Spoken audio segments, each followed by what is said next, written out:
Oi, boa tarde. Meu nome é Vitor Vidal, estou representando a equipe Minerva Capital e a gente vai fazer uma análise setorial sobre o setor de educação no Brasil. Bem, começando pelo cenário macro, no cenário local a gente enxerga um viés de recuperação do cenário econômico, um crescimento lento, porém constante. No cenário macro internacional, a gente vê muitas incertezas e a questão é se isso vai prejudicar o nosso crescimento aqui ou se a gente vai conseguir se manter um pouco isolado do resto do mundo. Além disso, no cenário local, nós temos algumas reformas estruturais que acreditamos permitir que o crescimento se alavanque ao longo do tempo. A Lei de Diretrizes e Bases da Educação Nacional divide o setor em duas partes, da educação escolar e da educação profissional e tecnológica. A educação escolar compreende o ensino básico e o ensino superior.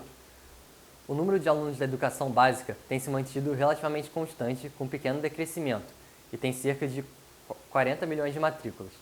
Já o ensino superior tem cerca de 8 milhões de matrículas no modo presencial e cerca de 2 milhões de matrículas no modelo à distância.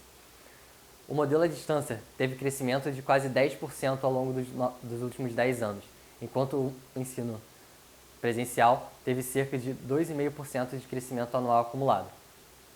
No Brasil, ter uma graduação significa muita coisa. Segundo o estudo do BTG Pactual, quem tem alguma graduação de universidade costuma ganhar cerca de 4 vezes mais que alguém que só se formou apenas no ensino médio.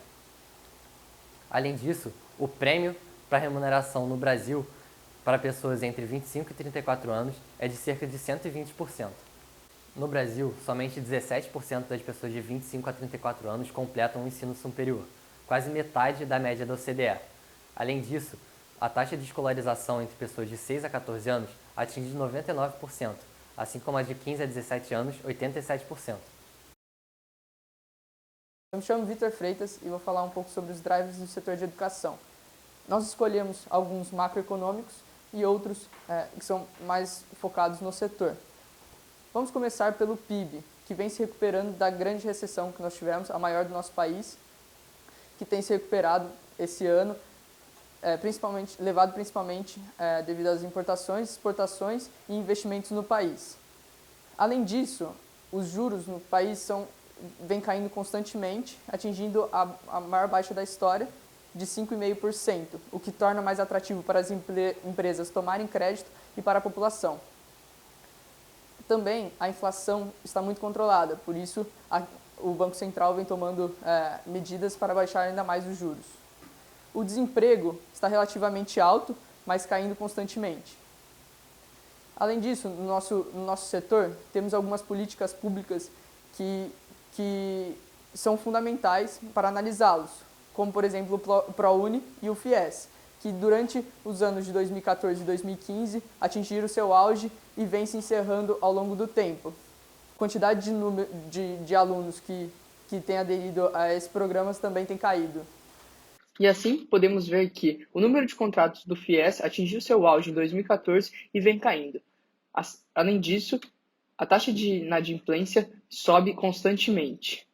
Já a evasão, ela decai desde 2016. Eu sou o Fábio, eu vou falar um pouco sobre a dinâmica competitiva no setor.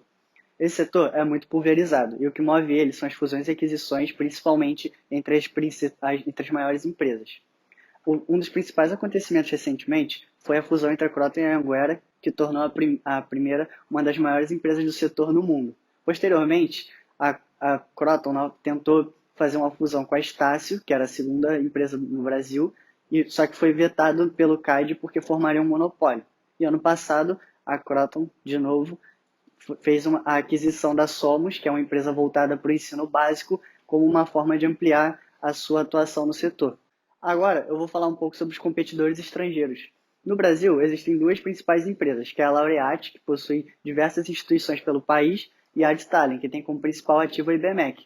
Porém, essa está se desfazendo dos seus ativos no Brasil, assim como alguns outros pelo mundo, por conta de um reposicionamento estratégico que ela está tendo devido a uma má reputação que teve nos Estados Unidos recentemente. Além disso, a China, como o maior mercado consumidor, tem várias empresas com um enorme crescimento nos últimos anos. Um outro fato importante é que diversos fundos, principalmente de Private Equity, Venture Capital e fundos soberanos, possuem participações nas maiores empresas aqui no Brasil. O mercado da educação superior é bem fragmentado. As principais empresas do setor somam juntas cerca de 45% do market share, e as 3 principais empresas, Croton, Estácio e Unip, um pouco mais de 25% do mercado. No cenário da educação básica, a fragmentação é ainda maior. Juntando os principais grupos consolidadores, soma-se apenas 4% de market share. No total, existem mais de 40 mil escolas privadas de educação básica no Brasil. O tamanho do mercado no ensino superior é de cerca de 57 bilhões de reais, e segundo estimativas de Rodrigo Galindo, CEO da Croton, é possível que o mercado de educação básica movimente 100 bilhões de reais, quase o dobro. Listamos as principais forças, fraquezas, oportunidades e ameaças para o setor de educação. Para forças, acreditamos que o serviço prestado pelos principais players é primordial para qualquer um da população, e além disso, é muito versátil por apresentar cursos presenciais e à distância. Para fraquezas, listamos a alta taxa de evasão dos alunos e a grande concorrência com o serviço prestado pelas universidades e faculdades públicas do país. Para oportunidades, acreditamos que a redução da taxa de juros pelo Copom e pelo Banco Central torna mais atrativo aos players executarem fusões e aquisições. Além disso, investirem mais no setor de ensino básico e superior.